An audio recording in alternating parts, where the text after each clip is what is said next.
Danny Manning is out as Wake Forest's head men's basketball coach, but I wouldn't expect ETSU's Steve Forbes to replace him.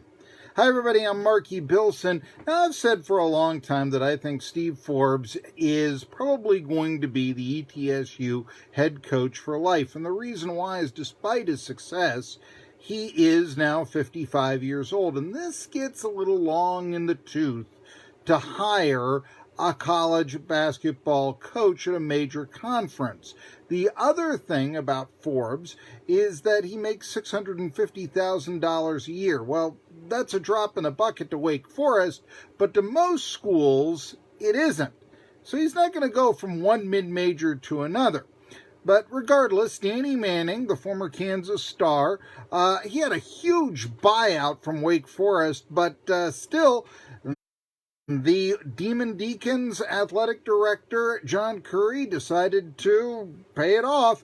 And after all, Danny Manning was only 78 and 111 in Winston-Salem. And by Wake Forest standards, that's pretty low. Remember, Wake Forest was ranked number 1 in the country as recently as 2009.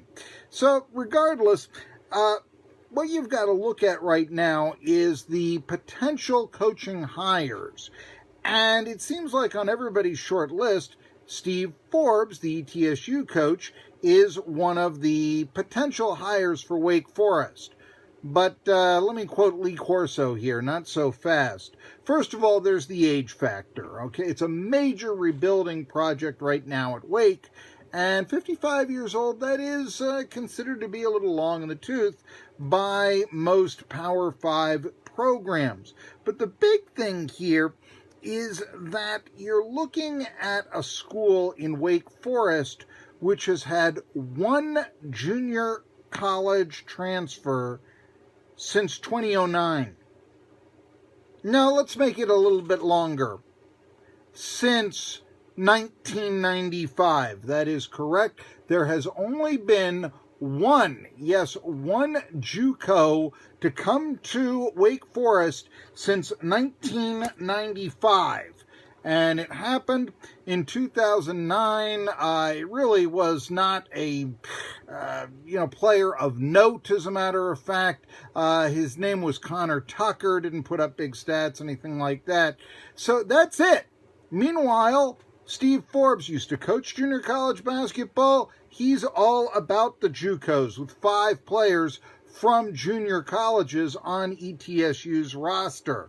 That makes it a little bit, he's probably not going to be in the mix when you consider Wake Forest and the ACC, where they like to think of themselves academically. Wake Forest, for instance, only accepts 29% of freshman applicants. ETSU, it's 90%. Now, Winston-Salem Journal, Connor O'Neill, he's got 10 potential candidates to become the next Wake Forest coach. He begins with John Beilein, the former Cleveland Cavaliers coach by way of Michigan. But he's 67 years old. Now, John Curry, remember, the former Tennessee athletic director, before that Kansas State, well, he does like to hire experienced coaches. But you wonder if a 67-year-old is really in his mix. Other coaching candidates, Thad Matta. Okay, he's only 52. That's not quite so old for a program like Wake Forest. And he was very successful at Ohio State and Xavier, but how's his health? Now, that is somebody to keep an eye on, but nevertheless, remember when Curry hired Bruce Weber at Kansas State, Weber was out of work too. Of course, he had also taken the Illini up at Illinois to the 2005 national championship game. So again, Curry likes to hire coaches from bigger programs, and he likes to hire successful coaches from those programs. Look at his baseball hire at Tennessee, Tony Vitello. Now, Vitello hadn't been a head coach before in college baseball, but he came from successful programs, namely perennial power Arkansas. So there you have that. Now, looking at some of the other coaches that could be at Wake Forest that O'Neill of the Winston-Salem Journal lists. We're going to look at Pat Kelsey at Winthrop. Winthrop, however, is heavy on the JUCOs. Matt McMahon, Murray State, similarly, very heavy on the JUCOs. Wes Miller at North Carolina Greensboro. Let's take an examination of that because that's a very likely hire. And yeah, UNCG doesn't have any JUCOs on their roster. Ryan Odom, who does have JUCOs on his roster up there at Maryland-Baltimore County, but then again, he's also the son of Dave Odom, former Wake Forest coach. Mark Prosser, who really did some nice things at Western Carolina this past season, but he's very young, and that's really been the only success that he's had. Now, Prosser doesn't use the JUCOs. He's also the son of Skip Prosser, another Wake Forest coaching legend.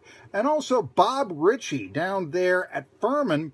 He's been 73-25 at Furman, and of course Furman is a prestigious academic school as well, and so no JUCOs on the Paladins.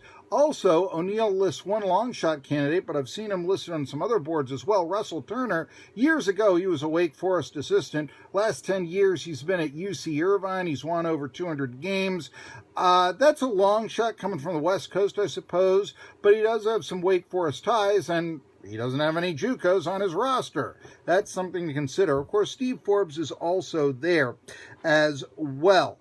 Keep in mind, a lot of great ACC coaches came from the Southern Conference. Lefty Drizel, Terry Holland, Bobby Crimmins, Norm Sloan. So going to the Southern Conference for a coach for Wake Forest, not out of the question. It's just, who do you really get? And you've got to look at, I think, the three, Wes Miller, who's right there next door at Greensboro. He is a guy that somebody else would potentially hire, makes less than $400,000 a year, so you can have him for a song. He's been to the NCAA tournament. He has had very good teams. He's had a lot of success lately. Now, there is some question about, would he ever go to North Carolina if he did well at Wake Forest? And how would that make the Demon Deacons look? Wouldn't make them look all that good. And remember, Roy Williams is 69 years old and just lost to Clemson. But still, you've got to also consider Wake Forest boosters, because the Miller Center is actually named after his family. So there'll be some moneyed interests that will be interested in bringing in Wes Miller that won't be interested in bringing in Steve Forbes. Mark Prosser, that is a long shot, but again, son of Skip, would be probably a very, very popular hire. And Bob Ritchie, also Furman, has been very successful, has defeated Steve Forbes at home the last 2 seasons. And you know something? Furman had not been, they haven't been to the NCAA tournament since 1991, yet he's won 73 games there in 3 seasons. It's not bad. So those are the 3 candidates that I would say, if you're looking, possibly Mata, if he's healthy enough. But if it's a booster hire, I'd look at one of those 3 SoCon coaches, Ritchie, Prosser, and certainly Miller. Now, the one other thing to remember here is that John Curry and Steve Forbes have worked together. Yes, back in, about, I'd say, 12 years ago or so, they were both at Tennessee.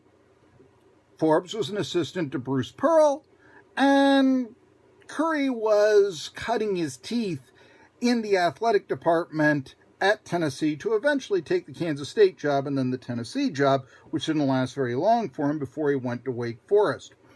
I mention this because he was very involved in the hiring of not just Lane Kiffin as the football coach, but also Bruce Pearl as the basketball coach. Now, here's the question. You are familiar with Bruce Pearl.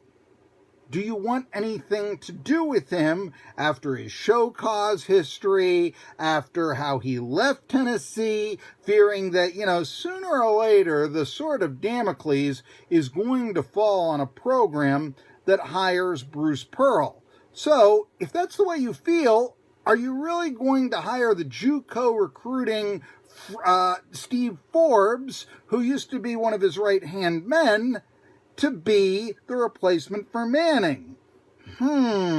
Seems to me that if you really did like Bruce Pearl and you said, yeah, but he's a winner, you could probably bring him in from Auburn.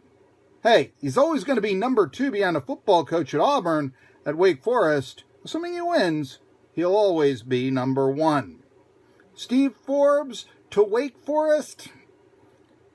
I wouldn't bet on it. I'm Marky Bilson, and if you like the analysis I give, I've got more than 1,100 videos on my YouTube channel that have just as brilliant comments and just as insightful research as what I've just given you right now. And they range from the ETSU Buccaneers to, yes, the ACC, to baseball, to football. You get it. Something that you'll like. Tremendous amounts of playlists, not only for my Tennessee following, but my old friends in Pittsburgh as well. So, and the national scene as well. So, here's what I want you to do. On YouTube, subscribe to my channel, hit that bell, hit the bell. Every day I post new or archived content. Good archived story I brought up today about, hey, Pro Football Hall of Fame. Why doesn't it host the NFL draft? They're talking about it just a couple of years ago. It's going to be in Cleveland next year. Why not the Pro Football Hall of Fame? Maybe it's time for us not to start thinking about the ancillary things that Las Vegas and Nashville can give us and focus on what the NFL draft is all about. Football. What better place to do that than the Pro Football Hall of Fame? Something to think about. But right now, the point is Steve Forbes, ETSU fans, you can sleep easy. It's probably not going to be him at Wake. I'm Marky Bilson.